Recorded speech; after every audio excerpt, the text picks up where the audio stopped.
함께 보실 하나님의 말씀은 여호수아서 21장 1절에서 19절의 말씀입니다. 여호수아서 21장 1절에서 19절의 말씀입니다.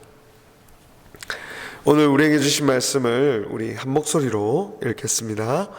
그때 레위 사람의 족장들이 제사장 엘르아살과 눈의 아들 여호수아와 이스라엘 자손의 지파 족장들에게 나와 가나안 땅 실로에서 그들에게 말하여 이르되 여호와께서 모세에게 명령하사 우리가 거주할 성읍들과 우리 가축을 위해 그 목초지들을 우리에게 주라 하셨나이다 하매 이스라엘 자손이 여호와의 명령을 따라 자기의 기업에서 이 성읍들과 그 목초지들을 레위 사람에게 주니라.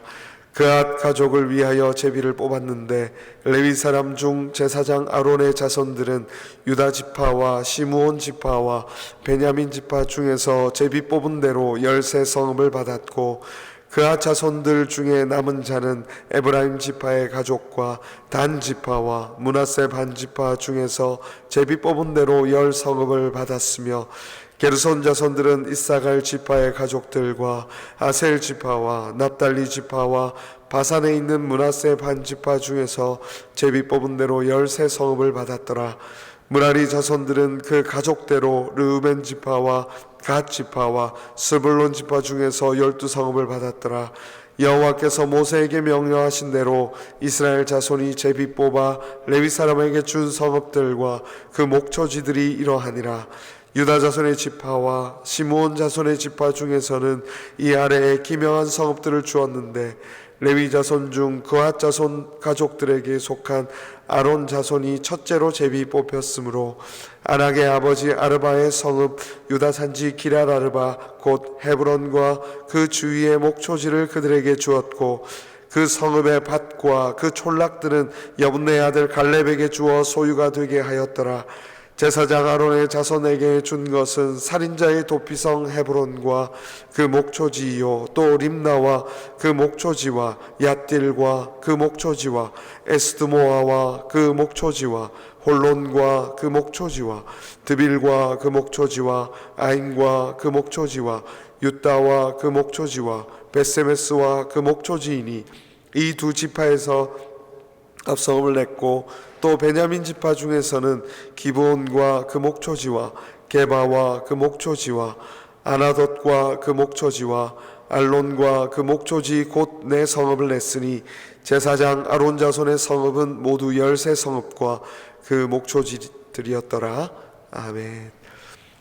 오늘 새벽에도 하나님의 말씀을 통해서 우리의 삶을 다시 재정비하고 또 나아갈 길을 찾는 이 새벽이 될 수 있기를 간절히 바랍니다. 레위 지파의 땅을 분배받는 모습을 오늘 본문은 제공하고 있습니다. 이제 각 지파는 또 각자의 영역을 하나님으로부터 받고 이제 드디어 종되었던 애굽의 노예살이하던 그 삶에서 벗어나 아브라함에게 주신 약속대로 세상에 복이 되기 위하여 하나님께서 주신 그 복으로서의 사명을 감당하는 예배 공동체로 살아가기 위하여 이 가나안 땅에 들어갑니다. 이 가나안 땅이라는 곳 자체가 그저 개인적인 목적, 하나님께서 특별히 이스라엘만을 사랑하셔서 주신 땅이 아니라는 사실, 그것은 언제나 이스라엘이 기억하고 살아야 될 그 중요한 아주 의미가 되는 일이었습니다. 그래야만 이스라엘 백성들이 가나안 땅에서 어떻게 살아야 할지가 결정이 되기 때문이죠. 그 땅을 주신 이유와 목적을 잃어버려서는 바로 그 땅에서 어떻게 살아야 될지 그 삶의 방향을 제대로 붙잡고 살아갈 수가 없습니다. 그리고 그 땅을 받은 것이 모두 은혜라는 것, 모두 하나님의 은혜의 선물이라는 것, 그 수많은 전쟁을 치르면서 언제 한번 그들의 군사력으로 이긴 적이 있습니까? 모든 것이 하나님의 은혜의 선물로 그 땅을 모두 받았지 않습니까? 노예 상태에서 출애굽하던 그때부터 그리고 이 땅을 모두 분배받는 모든 순간들까지 하나님의 은혜가 아닌 순간들은 한순간도 없었습니다. 그런데 우리가 알듯이 우리의 인간의 본성은 어느 순간 그 땅을 분배받고 나면, 또 내가 어떤 역할을 하고 나면 우리가 그 속에 주인이 되어버리고 주도권을 쥐고 그곳에 내가 모든 것을 잘 알고 있는 것처럼 행동하고 사고합니다. 그러나 이 모든 것들이 하나님의 은혜로 되었다라고 고백하는 사람들은 또 하나님께 묻습니다. 나의 말, 나의 행동에 앞서 하나님께서 그곳 가운데 이루고자 하시는 일이 무엇인지. 왜냐하면 모든 일의 주인은 하나님이시기 때문입니다. 하나님께서 오늘 이 상황과 이 순간들 곳곳마다 과연 오늘 우리를 이곳에 보내신 이유와 목적이 무엇인지를 깨닫고 그 앞에 바르게 반응하고자 하는 것이 바로 가나안 땅을 분배받은 하나님의 백성들이 해야 될 일이죠. 그래서 오늘 본문에서 중요하게 다루고 있는 이 레위 지파의 그 땅의 분배 문제에 있어서도 사실 그 원칙이 적용되어 진행이 됩니다. 나머지 지파들은 이미 땅을 분배받았지만 우리가 알듯이 레위 지파는 땅을 분배받지 못합니다. 사실 지파의 전체 개수, 지파를 전체 집계하고 숫자를 세는 부분에서 빠지죠. 대신 요셉의 두 아들 므낫세와 에브라임이 두 지파로 형성되어서 총 12지파가 형성이 됩니다.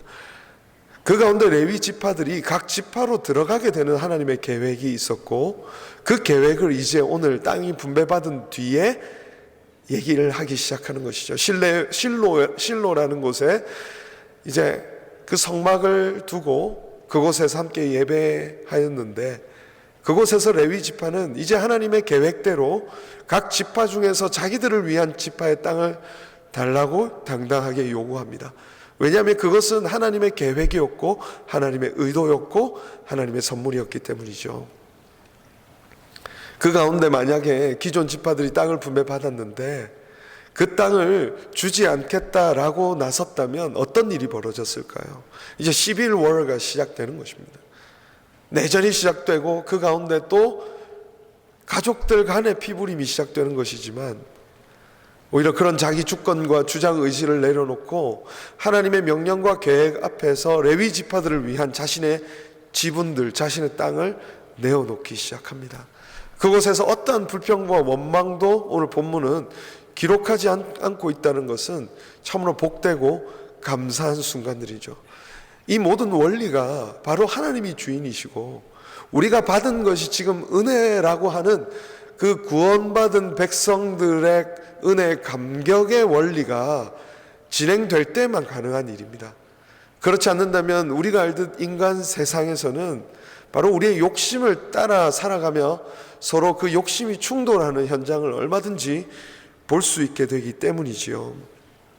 그리고 레위 지파의 입장에서도 그 땅을 분배받아 살아가는 삶들을 생각해 보십시오. 얼마든지 왜 우리는 우리 지파만의 그 지역을 받지 못합니까?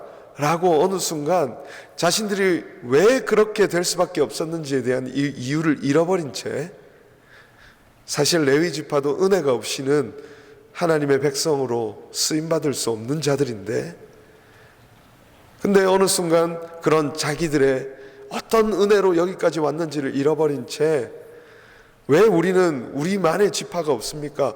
왜 우리는 다른 지파들의 부속 지파처럼 그곳에 들어가서 우리가 원하는 땅이 아니라 그들이 준 땅을 받아서 살아야 합니까? 그리고 생각해 보면 땅이 없고 흩어져 있다는 것은 결속력이 약해지는 것이거든요. 지파의 결속력이 약해지고 힘이 약해지는 것입니다. 그렇다면 위태롭게 느낄 수 있겠죠. 어느 순간 우리가 소수 지파인데 큰 지파들에 눌려서 결국 우리의 힘을 잃어버리는 것 아닌가 하는 그 아주 원초적이고 본능적인 두려움이 그 이스라엘 지파들 속에, 특별히 레위 지파들 속에도 있었다는 것이죠. 충분히 있을 수 있는 그 상황들 속에서도 이 모든 지파들과 레위 지파는 하나님이 계획하신 그 뜻을 쫓아서 한 걸음 한 걸음 묵묵히 달려가기 시작합니다. 사실 말씀드렸던 것처럼 레위 지파는 하나님의 은혜를 입을 수 없는 자들이죠. 레위와 시므온이 저질렀던 야곱의 아들들로 그의 딸의 야곱의 딸, 결국 그의 누이였던 다말의 그 끔찍한 사건들 속에서 복수 혈전을 벌였던 그 레위와 시므온은 결국 아버지의 축복, 야곱의 축복에서도 사실 굉장한 마음에 또 얼마나 큰 아픔이 있는지를 야곱의 축복 속에서도 볼 수 있죠. 그만큼 처참하고 잔인한 일을 벌였던 것이 레위와 시므온이었습니다. 레위는, 시므온은 하나님 앞에 설 수 없는 자들입니다. 살인을 벌였던 자들이기 때문이죠. 그런데 하나님께서 이 레위를 어떻게 쓰시죠? 제사장 지파로 쓰신다는 거죠. 하나님 백성 공동체에 이스라엘 백성들과 하나님 사이에서 중간에 중보자로서의 역할을 감당하게 하시고, 율법을 또 그들이 가지고 이스라엘 온 백성들에게 가르치고 또 그들을 세우는 아주 중요한 역할로 세워졌다는 것만 해도 하나님은 바로 우리의 죄악을 바꾸어 하나님의 선을 이루어 가시는 분이라는 사실을 우리는 본문에서 살펴보며 이 글을 대할 수 있는 것입니다. 도저히 제사장이 될 자격이 없는 그들을 세우셔서 하나님은 일하신 것이죠. 저주를 축복으로 만드시는 분, 우리의 문제와 상황들을 바꾸어 오히려 선이 되게 하시는 하나님의 영광이 바로 레위 지파가 존재하는 그 존재 자체에 있다는 것이죠.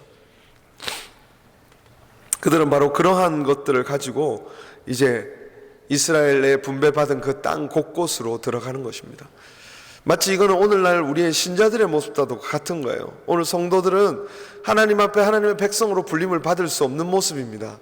그런데 하나님께서 우리를 자녀 삼으시고 이 세상에 빛이 되게 하시고 소금이 되게 하셔서 우리로 하여금 그 현장 속에서 어떻게 살아야 될지를 가르쳐 주시는 것이죠.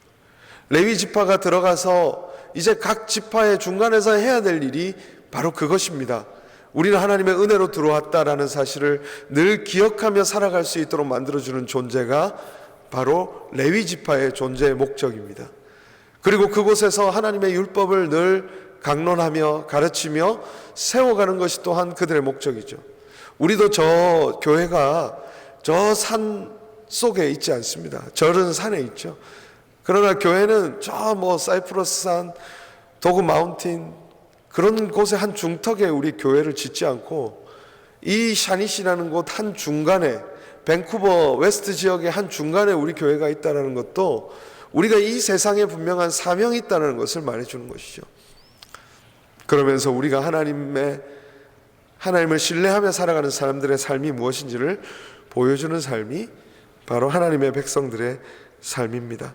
그리고 우리는 하나님께로 또 이 땅에 많은 사람들을 인도하고 안내하는 자리로 나아가게 되는 것입니다. 각 지파들 속에 살아가게 되는 레위인들의 삶, 어느 순간 그 레위인들은 그 지파의 영향을 받을 수도 있고 또 자신들의 욕심이 어느 순간 생길 수도 있고 다양한 영향력 속에 존재하게 됩니다. 마치 우리가 살아가고 있는 현장과 비슷하게 말이죠. 밴쿠버 웨스트 지역이 가지고 있는 이 문화와 또 밴쿠버가 가지고 있는 이 컨텍스트 속에 우리의 목적과 우리의 삶의 의미를 잃어버린 채 이 세상의 사람들 또 이 밴쿠버에 살아가는 사람들이 살아가는 삶을 또 우리도 그것을 쫓아 살아가게 되는 것이죠. 어느 순간 그것을 잃어버리면 우리의 마음의 기쁨과 행복을 잃어버리게 됩니다. 오늘 우리에게 레위인들이 이제 각 지파에 들어가 살아갈 그 빛과 소명의 사명처럼 오늘 우리가 선 곳에서 은혜로 바로 모든 하나님의 선물로 여기까지 왔다는 사실을 잊지 않아야 하겠고 또 우리가 그곳에서 우리의 정체성을 잃어버리지 않은 채 우리가 해야 될 일들을 묵묵히 감당하고 하나님의 말씀을 쫓아가는 그 믿음의 공동체 또 믿음의 그리스도인의 삶으로서의 삶을 굳건히 살아갈 수 있는 저와 여러분 될 수 있기를 바랍니다. 기도하겠습니다. 하나님 아버지, 우리를 은혜로 불러주심을 감사합니다. 우리가 그곳에 존재하는 이유와 목적을 늘 잊지 않게 하시고 가나안 땅의 영향을 받지 않고 또 다른 집파들의 영향을 받지 않으며 묵묵히 하나님께서 부르신 길을 가야 했던 그 레위 지파의 어쩌면 소수의 삶을 하나님 우리가 걸어가고 있는데, 우리도 동일하게 이 땅 가운데 그리스도인으로서의 그 정체성을 잃어버리지 않고 제사장 된 삶으로서 때때로 많은 순간들에서 사람들을 하나님께로 인도하는 그 거룩한 역할을 감당해야 하는 것까지도 잊어버리지 않고 끝까지 그 길을 걸어갈 수 있도록 도와주시옵소서. 하나님께서 오늘 이 새벽에도 우리를 만나주셔서 우리 각자의 마음에 깊은 또 간구의 제목들을 하나님 앞에 아뢰을 때 먼저 우리를 살피시는 하나님, 우리의 심장과 폐부를 뚫어보시는 하나님의 그 은혜 앞에 서서 우리의 모든 자아의 욕망들을 내려놓고 하나님 앞에 나아가는 이 새벽이 되도록 이끌어 주시옵소서. 모든 것 주께 맡겨드리며 예수님의 이름으로 기도합니다. 아멘.